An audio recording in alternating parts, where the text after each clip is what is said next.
Alhamdulillah, Alhamdulillahirabbil alamin. Wa bihi nasta'inu ala umuri dunya wad din. Asyhadu an la ilaha illallah wahdahu la syarika lah wa asyhadu anna Muhammadan abduhu wa rasuluh. Allahumma shalli wa sallim ala nabiyyina Muhammad. Kembali kita bersyukur kepada Allah Subhanahu wa taala. Alhamdulillah kita masih diberikan kesempatan, kesehatan. Terlebih lagi kita masih diberikan keimanan, dan dengannya kita masih bisa terus melakukan ketaatan kepada Allah Subhanahu wa taala. Kemudian kita bersalawat kepada Rasulullah sallallahu alaihi wasallam, kepada para keluarga dan kepada para sahabatnya, dan kepada orang-orang yang senantiasa mengikuti sunnah-sunnah beliau sampai pada hari kiamat. Ya. Bagaimana nih? Semangat. Alhamdulillah.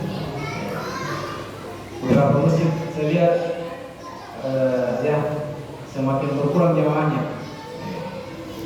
Ada ustaz bilang banyak yang mengkabir, mundur tanpa berita. Ya itulah fenomena dari tahun ke tahun, dari Ramadan ke Ramadan. Memang itu yang sedang terjadi, bahwa ramainya masjid itu di awal-awal Ramadan saja. Ya, di awal-awal Ramadan saja. Padahal ya Allah Subhanahu wa taala berfirman ya di dalam Al-Qur'an, wa'budu rabbaka hatta ya'tiyakal yaqin. Ya, sembahlah Tuhanmu sampai kematian datang kepadamu. Ya, jadi kita disuruh taat kepada Allah bukan hanya di awal Ramadan, ya, bukan hanya di pertengahan Ramadan, bukan hanya di akhir Ramadan, ya, sampai kita akan ya meninggalkan dunia ini, sampai kita meninggalkan dunia ini, jamaah sekalian yang dirahmati Allah Subhanahu wa taala. Kenapa? Karena memang penentu daripada amalan kita adalah pada akhirnya.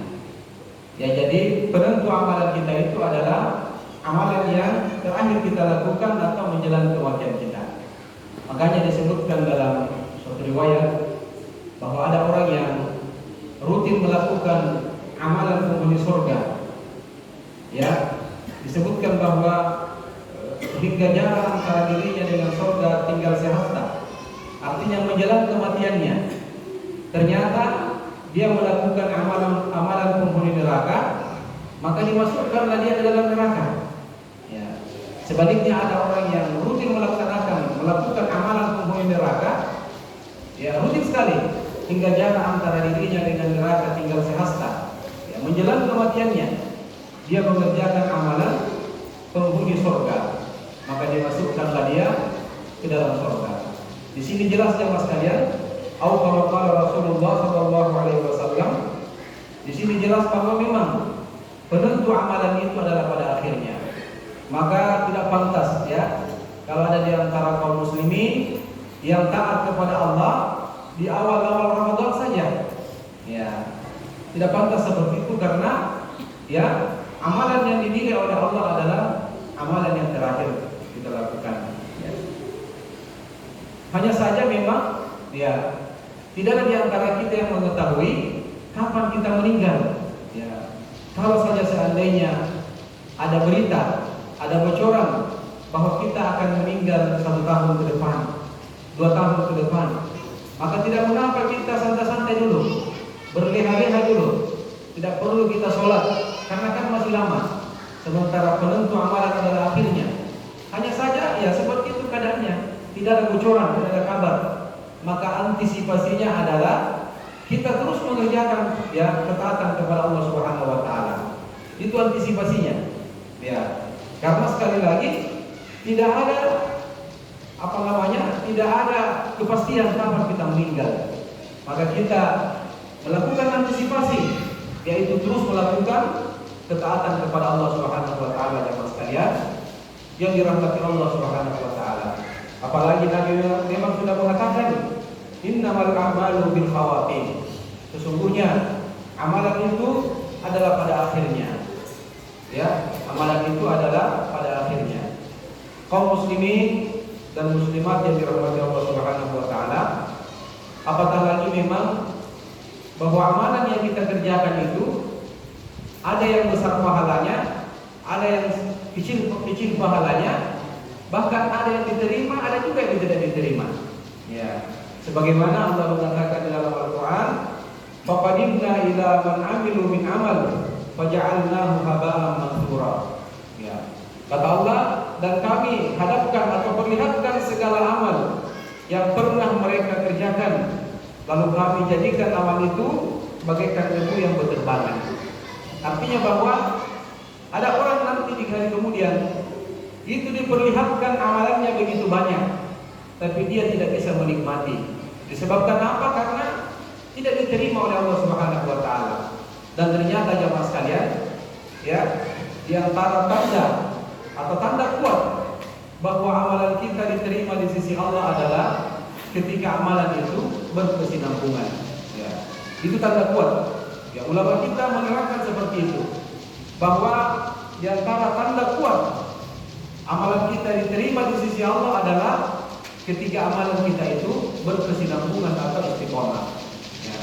Jadi kalau ada orang yang sholat maghrib masuk waktu isya, dia sholat isya, maka ini tanda kuat bahwa sholat maghribnya diterima di sisi Allah. Ada orang yang melaksanakan sholat isya, masuk waktu subuh dia mengerjakan sholat subuh, maka ini tanda bahwa sholat isyanya sebelumnya diterima di sisi Allah Subhanahu wa taala.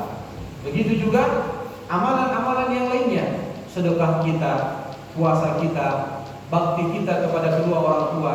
Ketika itu berkesinambungan jamaah sekalian, maka lagi-lagi sekali lagi bahwa itu bertanda kuat amalan kita itu diterima di sisi Allah Subhanahu wa taala. Ya. Tentu banyak tanda-tandanya, tapi inilah tanda yang paling kuat bahwa amalan kita itu diterima di sisi Allah Subhanahu wa taala. Inilah hebatnya yang namanya istiqomah. Makanya ulama kita mengatakan, ya, karamah yang paling besar, pemberian Allah Subhanahu wa taala yang paling istimewa itu adalah istiqomah. Ya. Itulah pemberian yang paling istimewa. Ya. Yang paling istimewa. Ya, jadi karamah itu kalau kita mengartikan bahwa karamah itu adalah sesuatu yang istimewa yang tidak semua orang diberikan kepadanya. Dan ternyata karamah yang paling bagus itu adalah ketika kita konsisten dalam melakukan ketaatan kepada Allah Subhanahu wa taala. Kaum muslimin dan muslimat yang dirahmati Allah Subhanahu wa taala, Nabi sallallahu alaihi wasallam pernah mengatakan, "Idza marida abadu aw safar, kutiba lahu mithlu ma kana ya'malu muqiman sahihan." Ulama kita mengatakan bahwa maksud daripada hadis ini, kalau ada orang yang rutin melakukan suatu amalan, ya, lalu kemudian dia sakit atau dalam perjalanan, maka walaupun orang tersebut tidak mengerjakan amalan itu atau amalan yang rutin dia lakukan, dia tetap mendapatkan pahala. Ya, ini luar biasanya. Ya, bisa dibayangkan kalau ada orang yang sebenarnya tidak melakukan apa-apa, tapi dia dicatat sebagai orang yang melakukannya. Ya, amalan baik, ya. Ya. Ini barangkali kita bisa mengambil contoh, ya, supaya mudah untuk kita pahami. Ada orang yang rutin melaksanakan sholat berjamaah di masjid. Itu sudah menjadi rutinitasnya, sudah bertahun-tahun dia lakukan. Bahkan barangkali sudah puluhan tahun. Lalu kemudian suatu ketika dia dalam keadaan sakit atau dalam perjalanan sehingga dia tidak bisa lagi berjamaah. Maka berdasarkan hadis yang kita sebutkan tadi, walaupun orang ini tidak berjamaah, insya Allah dia tetap diberikan pahala sebagai orang yang berjamaah. Ya. Ada orang barangkali yang rutin melaksanakan puasa Senin Kamis, ya, itu sudah menjadi rutinitasnya. Ya. Lalu kemudian suatu ketika dia sakit atau dalam perjalanan, maka walaupun orang ini tidak mengerjakan rutinitasnya itu, puasa Senin Kamisnya itu, maka dia tetap mendapatkan pahala seperti biasanya ya mas sekalian. Ini lagi-lagi luar biasaan bagi orang yang istiqomah, ya, konsisten dalam beramal. Ya. Olehnya itu bagi kita, ya, bagi kita ini yang apalagi yang sudah berumur 40 tahun ke atas, ya, 50 tahun ke atas, Itu sangat sangat rawan yang namanya penyakit. Ada namanya penyakit stroke misalnya, ya, asam urat misalnya, ya, kolesterol misalnya, itu rawan sekali. Banyak sekali penyakit jamaah sekalian yang selalu mengintai kita, ya, Ya, maka rutinkan memang amalan tak, ya, rutinkan sholat berjamaah tak, ya, rutinkan sedekah tak kalau ada, kalau memang bisa, ya, rutinkan semua apa yang bisa untuk kita lakukan jamaah sekalian. Suatu ketika nanti, ya, kita mau ke masjid, tapi tidak bisa karena tidak bisa di jalan. Mudah-mudahan Allah Subhanahu Wa Taala memberikan kepada kita pahala sebagaimana biasanya, walaupun sudah tidak bisa kita lagi laksanakan jamaah sekalian. Begitu juga yang namanya puasa, ya, setelah Ramadan, ya, rutinkan puasa Senin Kamis kita, karena yang namanya kesehatan kita tidak tahu, ya, rutinkan jamaah sekalian. Amalan-amalan yang bisa untuk kita rutinkan, karena tidak selamanya kita bisa melakukannya, ya, tidak selamanya kita bisa melakukannya. Begitu juga kita ini yang masih aktif di pekerjaan, ya, yang masih ada gaji tiap bulan atau punya usaha yang lancar, rutinkan memang sedekahkan, ya, rutinkan sedekahkan. Karena suatu ketika nanti kalau pensiun lagi atau tidak dinas lagi atau mungkin usaha tak sudah tidak stabil lagi dan bisa jadi mau menyumbang atau bersedekah, tapi tidak ada lagi pas-pasan. Ya, mudah-mudahan, ya, walaupun kita sudah tidak bisa lagi menyumbang atau tidak menyumbang lagi, berinfak dan bersedekah, mudah-mudahan Allah Subhanahu Wa Taala mencatat kita sebagai orang yang selalu bersedekah. Jadi jamaah sekalian yang dirahmati Allah Subhanahu Wa Taala, mari senantiasa kita untuk terus melakukan kebaikan-kebaikan. Bahkan dikatakan bahwa orang yang rutin melakukan amalan baik itu sangat besar kemungkinan dia akan mendapatkan, ya, kematian yang baik atau yang biasa disebut dengan husnul khotimah. Kenapa? Karena seseorang meninggal itu atau keadaan meninggalnya seseorang itu, ya, keadaan meninggalnya seseorang itu selalu berdasarkan kebiasaannya, ya, selalu seperti kebiasaannya. Ada orang yang suka balapan liar atau ada orang yang meninggal dalam keadaan balapan liar, maka mari kita perhatikan kebiasaannya. Biasanya orang ini adalah orang yang selalu balapan liar, sehingga dia meninggal dalam keadaan seperti itu, jamaah sekalian. Ya, ada orang di beberapa tahun yang lalu, mungkin ada sekitar 10 tahun yang lalu, ya, di daerah Jeneponto itu meninggal dalam keadaan mencuri di masa. Ya, begitu diperhatikan kebiasaannya, ternyata orang ini memang orang suka mencuri, ya, karena akhirnya dia meninggal dalam keadaan mencuri. Bahkan di kota kita di Makassar itu ada pernah viral di berita, ya, ada orang laki-laki dan ada orang meninggal di dalam kamar hotel, laki-laki dan perempuan, yang bukan suami istri, yang meninggal. Ya, begitu diperhatikan kebiasaannya, ternyata memang orang ini adalah orang yang suka berzina, naudzubillah, sehingga dia meninggal dalam keadaan berzina. Yakinlah jamaah sekalian bahwa keadaan meninggalnya seseorang itu berdasarkan kebiasaannya. Karena banyak sekali contoh-contoh yang tidak bisa kita bantah. Ya. Yang pernah meninggal ada seorang ustaz, ya, yang meninggal di Masjid Baitur Rahman, ya, Jalan Urip Sumaharjo. Beliau adalah tokoh Muhammadiyah. Ya, beliau meninggal dalam keadaan seperti ini. Ya. Begitu kita perhatikan, beliau itu adalah orang yang memang aktif berdakwah sudah puluhan tahun. Karena memang seniornya Muhammadiyah Makassar. Ya. Alhamdulillah dia meninggal dalam keadaan berdakwah. Ya, jadi orang-orang yang istiqomah itu, jamaah sekalian, yakinlah bahwa kita akan meninggal dalam keadaan melaksanakan kebaikan-kebaikan. Maka rutinkan terus kebaikan-kebaikan yang bisa untuk kita laksanakan, jamaah sekalian. Kemudian yang terakhir adalah Allah Subhanahu Wa Taala mengatakan, innal ladzina qalu rabbunallah tsumma istaqamu tatanazzalu alaihimul malaika alla takhafu wa la tahzanu. Artinya, sesungguhnya orang-orang yang berkata Tuhan kami adalah Allah, kemudian mereka konsisten atau istiqomah, maka mereka akan turun kepadanya dan mengatakan, janganlah kamu takut dan janganlah kamu bersedih. Ulama kita mengatakan bahwa di antara maksud daripada ayat ini, ya, adalah gambaran bagi orang yang berada pada posisi sakaratul maut. Ya. Jadi orang yang yang ada pada keadaan sakaratul maut itu jamaah sekalian, ada dua keadaannya. Jadi ada dua keadaan psikologinya, kejiwaannya. Yang pertama adalah mereka takut, yang kedua adalah mereka sedih. Jadi orang yang berada dalam sakaratul maut itu, yang pertama keadaan kejiwaannya itu mereka takut, yang kedua mereka sedih. Kenapa mereka sedih?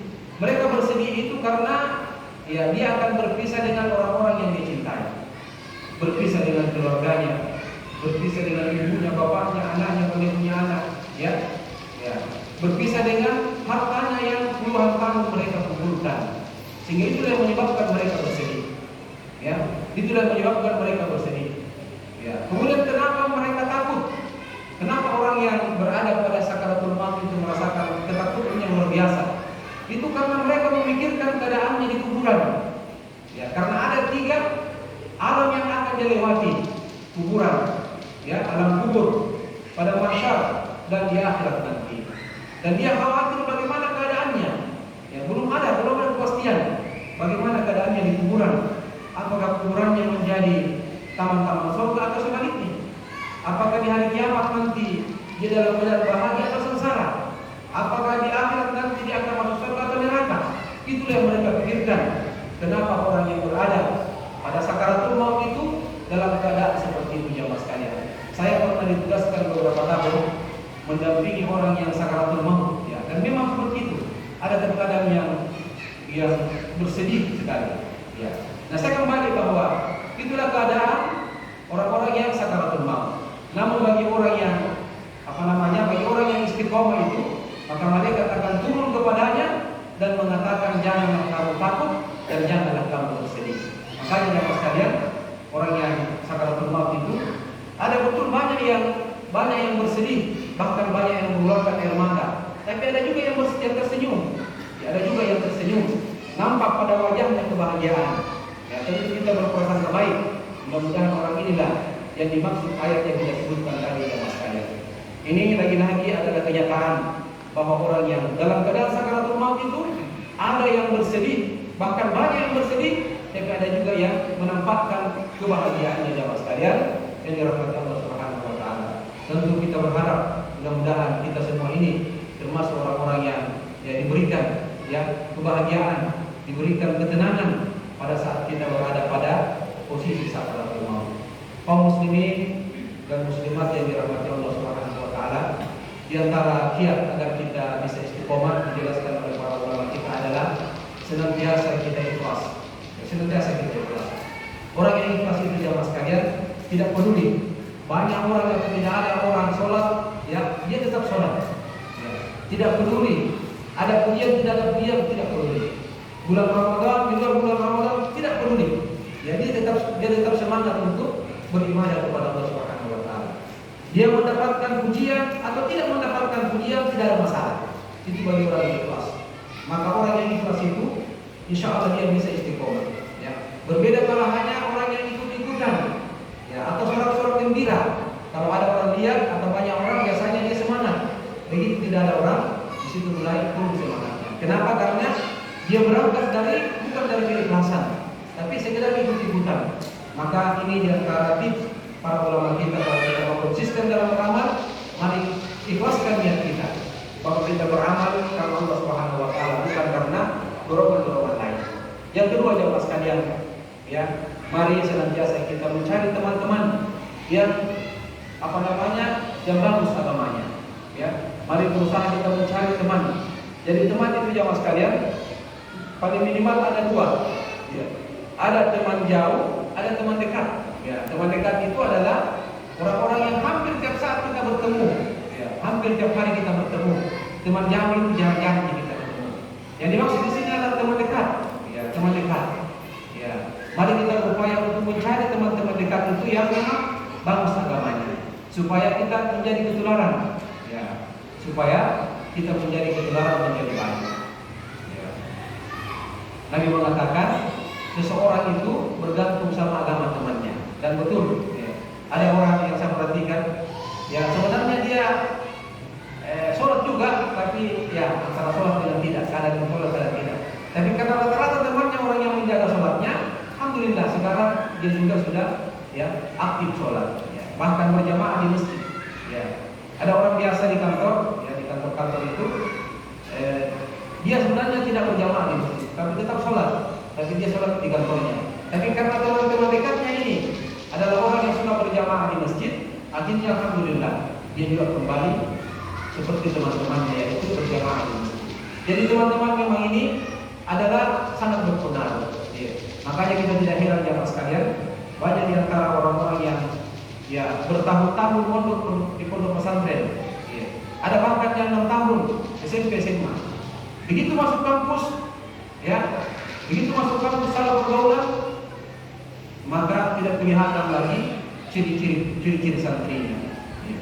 Bahkan terkadang sudah tidak sholat lagi, naudzubillah. Ya. Kenapa? Karena salah pergaulan. Ya, ini luar biasa. Banyak seperti itu. Orang-orang yang lama mondok, begitu masuk kampus, kuliah, salah pergaulan, selesai. Ya, tidak nampak lagi tanda-tanda santri pada dirinya. Tidak berjamaah lagi di masjid. Pakaiannya juga sudah ya robek-robek. Tidak tentara lagi. Itu karena lagi-lagi pergaulan jamaah sekalian. Maka kalau kita mau istiqomah, konsisten dalam beramal, mari kita mencari ya teman-teman dekat, ya atau komunitas-komunitas yang selalu kita berada di dalamnya sebagai komunitas yang baik. Di kompleks kita ini, masya Allah, ya banyak orang-orang yang taat beragama, ya bagus agamanya. Mari senantiasa kita berkumpul bersama dengan mereka. Mudah-mudahan ya kita dalam keadaan terus bisa taat kepada Allah Subhanahu wa taala. Kemudian yang terakhir, bahwa mari jemaah sekalian selalu kita berdoa, ya selalu kita berdoa.